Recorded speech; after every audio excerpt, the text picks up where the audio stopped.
Hello aspirants, welcome to reflections academy for groups. మనం ఈరోజు APPSC conduct చేసిన recent group 2 mains ఎగ్జామినేషన్లో Indian polity క్వశ్చన్స్ని డిస్కస్ చేద్దాం. First question, we have fundamental duties were added to the constitution on the recommendations of which committee అని అడుగుతున్నారండి. Fundamental డ్యూటీస్ని కాన్స్టిట్యూషన్లో ఏ committee recommendation ద్వారా మనల్ని యాడ్ చేశారని అడుగుతున్నారు. సో మనం అబ్జర్వ్ చేస్తే Swaran Singh committee, justice Verma committee, Ramnandan committee, JB Kripalani committee. Correct answer Swaran Singh committee అండి. తర్వాత నెక్స్ట్ ఆప్షన్స్ గురించి చూస్తే రామ్నందన్ కమిటీ. ఈ కమిటీ వచ్చేసి మనకు ఓబీసీ కమ్యూనిటీలో క్రీమీ లేయర్ వాళ్ళని ఐడెంటిఫై చేయడానికి ఈ కమిటీ ఉందండి మనకి. మనం ఒక క్వశ్చన్ చూస్తున్నప్పుడు ప్రీవియస్ ఇయర్ క్వశ్చన్, ఈ క్వశ్చన్కి ఆన్సర్ తెలిసి వదిలేయడమే కాకుండా ఈ ఆప్షన్స్లో ఉన్నటువంటి కమిటీస్ దేనికోసం ఉన్నాయని కూడా మనం నోట్స్ చేసుకొని మనం అనలైజ్ చేయగలిగితే మనకు పీవైక్యూస్ నుంచి కూడా నాలెడ్జ్ వస్తుందండి. తర్వాత justice Verma committee related to fundamental committees అండి, fundamental duties JB Kripalani committee వచ్చేసి ఈయన fundamental rights sub committee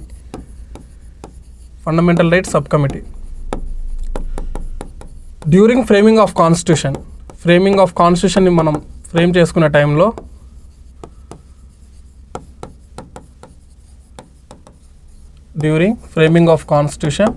he is head of the fundamental rights sub committee అండి, జేబీ కృప్లాని.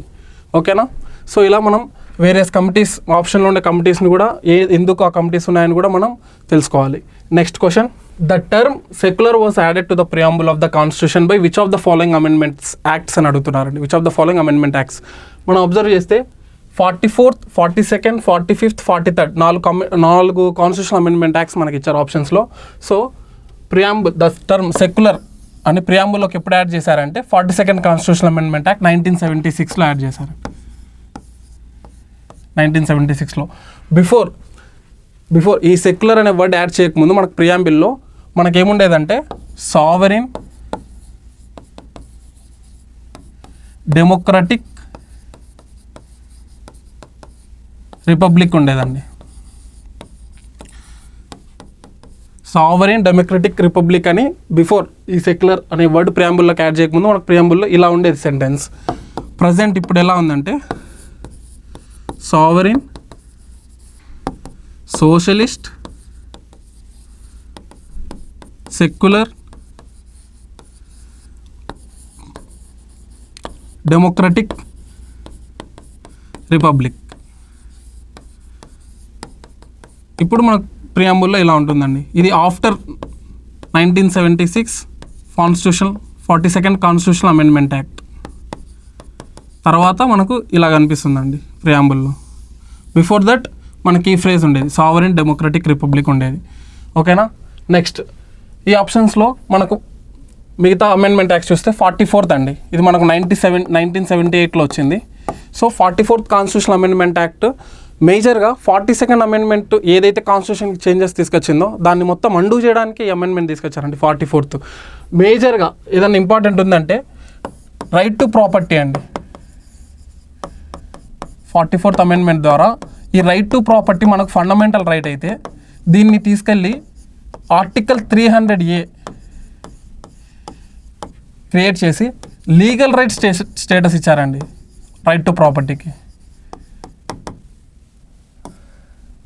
44th అమెండ్మెంట్ ద్వారా మీరు గుర్తుపెట్టుకోవాల్సిన ఇంపార్టెంట్ ఏంటి అంటే రైట్ టు ప్రాపర్టీ అనే ఒక ఫండమెంటల్ రైట్ని మనకు ఉండేది. ఆ రైట్ టు ప్రాపర్టీ అనే ఫండమెంటల్ రైట్ని ఆర్టికల్ 300Aలో చేర్చి అది ఒక లీగల్ రైట్గా దానికి స్టేటస్ ఇచ్చారండి. అది 44th అమెండ్మెంట్ యాక్ట్లో ఇంపార్టెంట్. తర్వాత మనకు 45th అమెండ్మెంట్. మీరు అమెండ్మెంట్స్ అన్ని పాలిటిక్స్ సంబంధించిన అమెండ్మెంట్స్ అన్ని ఒకచోట నోట్స్ చేసుకోండి, ఎందుకంటే మీకు రివిజన్కి చాలా హెల్ప్ఫుల్ అవుతుంది. ఓకేనా? చాలా ఇంపార్టెంట్ అమెండ్మెంట్స్, మళ్ళీ అన్ని అమెండ్మెంట్స్ కాదు, మనకు కొన్ని ఇంపార్టెంట్ అమెండ్మెంట్స్ ఉంటాయి. ఆ అమెండ్మెంట్స్ని మనం నోట్స్ చేసుకుంటే మనకు చాలా హెల్ప్ అవుతుంది. Next question,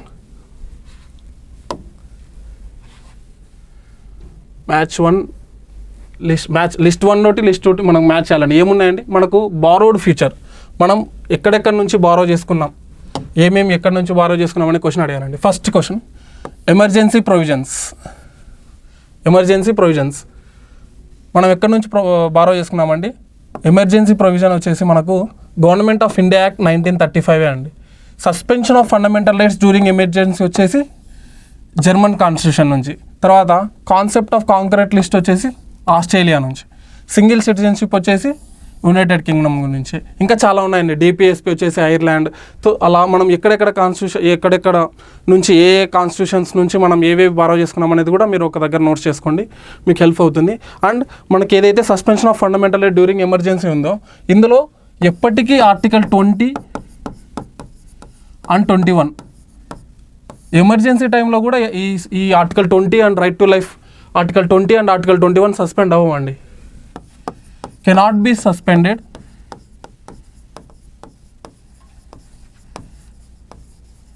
during emergency also.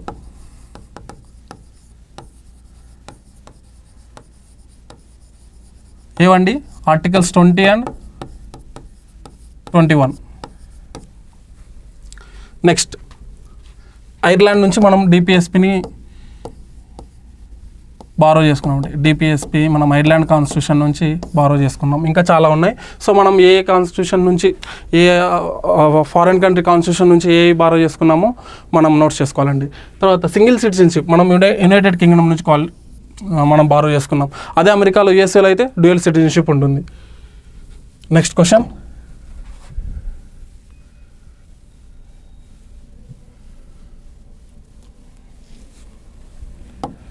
which of the following statements are true regarding 97th Constitutional Amendment Act of 2011?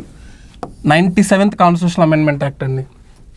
మనం అబ్జర్వ్ చేస్తే gave constitutional status and protection to cooperative societies. 97th Constitutional Amendment Act related to cooperative societies. Correct అండి.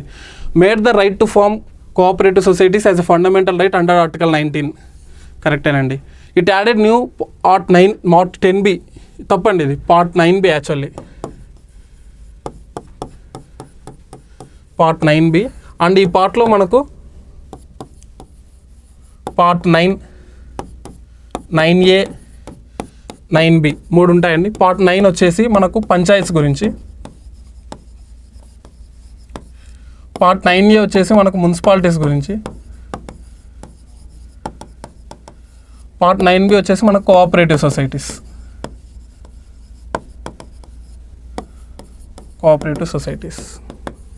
So తర్వాత added new directive principle under article 43B. ఇది కూడా కరెక్టే అండి. So ABDR correct, C is incorrect because ఇక్కడ మనకు 10B ఇచ్చారు. మన కరెక్ట్ ఏంటంటే 9B. నెక్స్ట్ క్వశ్చన్,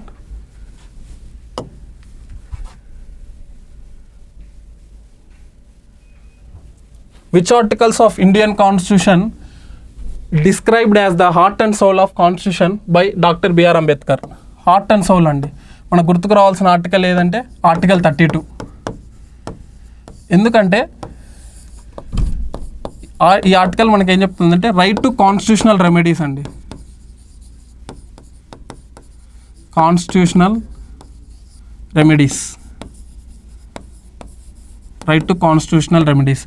అండ్ ఎందుకు ఇది హార్ట్ అండ్ సోల్ అంటే సిటిజన్కి ఒక ఫండమెంటల్ రైట్ ఎప్పుడైనా వైలేట్ అయితే సిటిజన్కి రైట్ ఉంటుందండి డైరెక్ట్ సుప్రీంకోర్టుకి వెళ్ళడానికి. సో అందుకు మనకు ఆర్టికల్ 32కి అంబేద్కర్ గారు ఏమన్నారంటే heart and soul of the constitution అని చెప్పారు. ఎందుకంటే మనం డైరెక్ట్గా మనకి ఏదైనా ఫండమెంటల్ రైట్ వైలేట్ అయిందంటే మనం డైరెక్ట్గా సుప్రీంకోర్టుకి మూవ్ అవ్వచ్చండి. సో అందుకు మనకు 32 అనేది హార్ట్ అండ్ సోల్ అవుతుంది. అండ్ ఈ ఆర్టికల్ 32 నుంచి మనకు రిట్స్ వస్తాయండి. రిట్స్ వచ్చేసి 5 types ఆఫ్ రిట్స్ ఉంటాయి. 1 habeas corpus, second 1 certiorari, prohibition, mandamus. So అట్లా మనకు 5 types ఆఫ్ రిట్స్ ఉంటాయండి. మనం ఈ రిట్స్ గురించి కూడా తెలుసుకోవాలి. తర్వాత next question, Indian constitution was adopted by constitutional assembly of India. Indian కాన్స్టిట్యూషన్ని ఎప్పుడు అడాప్ట్ చేసుకుంది? Constituent assembly of India. So మనకు అన్ని కన్ఫ్యూజింగ్ డేట్స్ ఇచ్చారండి. January 26, 1950, November 26, 1945. ఇది కేమ్ ఇంటూ ఫోర్స్ అండి. January 26 వచ్చేసి మనకు కాన్స్టిట్యూషన్ కేమ్ ఇంటూ ఫోర్స్. మనం ఈ రోజున రిపబ్లిక్ డే సెలబ్రేట్ చేసుకుంటాం.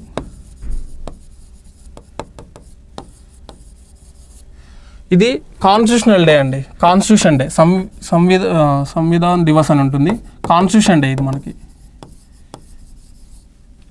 November 26 మనము ఈ ఫ్రేమింగ్ ఆఫ్ కాన్స్టిట్యూషన్, ఎవరైతే కాన్స్టిట్యూషన్ డ్రాఫ్ట్ చేస్తారో వాళ్ళందరూ సైన్ చేస్తారండి, వాళ్ళందరూ సైన్ చేస్తారు. అండ్ ఇక్కడ కంప్లీట్ అయిపోతుందండి, మనకు కాన్స్టిట్యూషన్ మేకింగ్ కంప్లీట్ అయిపోతుంది ఈ డే రోజు. సో అందుకు మనకు November 26, 19 అడాప్ట్ చేసుకుంటారండి. సో ఇది మనకు కరెక్ట్ ఆన్సర్. ఈ 2 డేట్స్ మిమ్మల్ని కన్ఫ్యూజ్ చేయడానికి ఇచ్చారు 26 పెట్టి. Next question, which part of the Indian constitution deals with union executive అని అడిగారండి. పార్ట్ 5 అండి, పార్ట్ 5 ఆర్టికల్ 52 to 151 మనకు యూనియన్ ఎగ్జిక్యూటివ్ గురించి ఉంటుందండి. తర్వాత పార్ట్ 4 మనకేముంటుందండి, డిపిఎస్పి గురించి ఉంటుందండి, directive principles of state policies గురించి ఉంటుంది.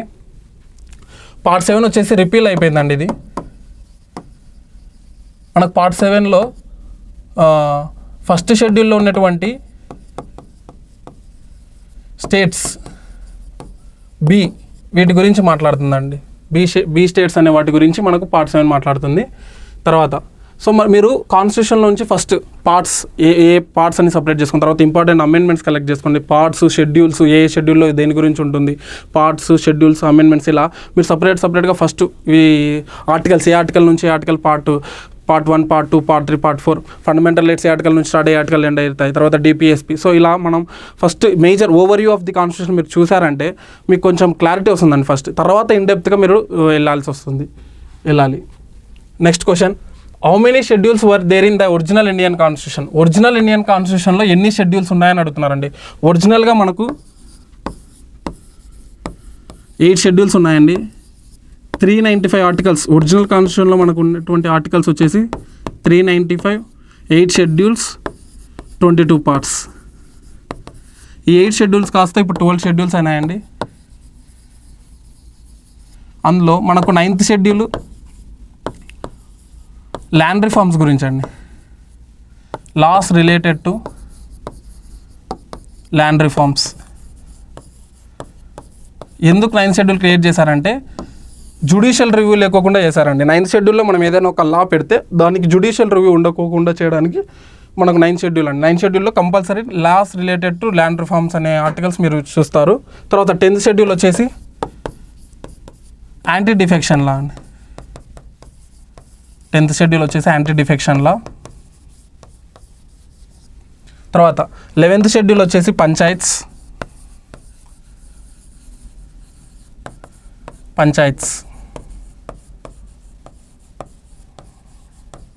12th షెడ్యూల్ వచ్చేసి municipalities.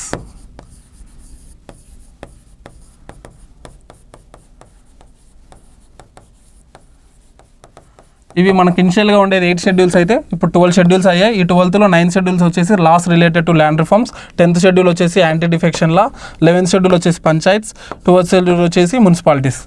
Next question, when was the human rights commission of India constituted? ఇది 1993 అండి,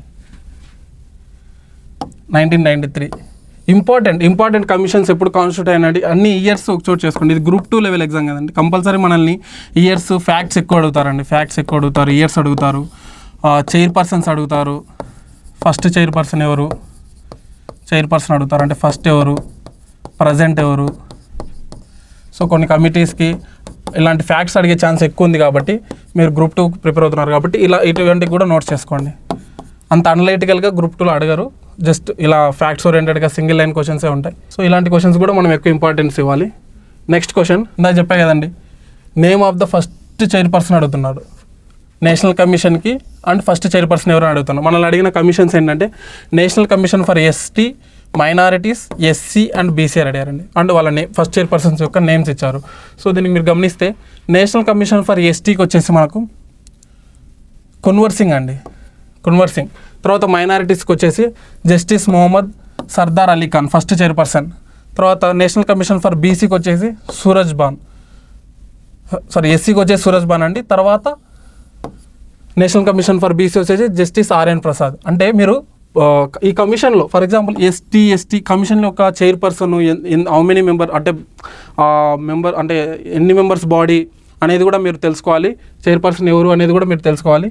ఇదండి మీకు పాలిటీలో జస్ట్ శాంపుల్ చూపించిన రిమైనింగ్ క్వశ్చన్స్ మనం నెక్స్ట్ సెషన్లో డిస్కస్ చేద్దాం. సో పాలిటీ ప్రిపేర్ అయ్యే వాళ్ళు కంపల్సరీ ఎక్కువ ప్రాక్టీస్ చేయండి, ఎందుకంటే మనకు ఎక్కువ గుర్తుండవు కాబట్టి ప్రాక్టీస్ ఎక్కువ ఇంపార్టెంట్. మనకు లక్ష్మీకాంత్ బుక్ ఎన్నిసార్లు చదివినా కూడా మల్టిపుల్ క్వశ్చన్స్ ప్రాక్టీస్ చేస్తే మనకు పాలిటీ బాగా గుర్తొస్తుంది ఎగ్జామినేషన్ హాల్లో. నెక్స్ట్ క్వశ్చన్ మనం ఫర్దర్గా డిస్కస్ చేద్దాం. Thank you so much.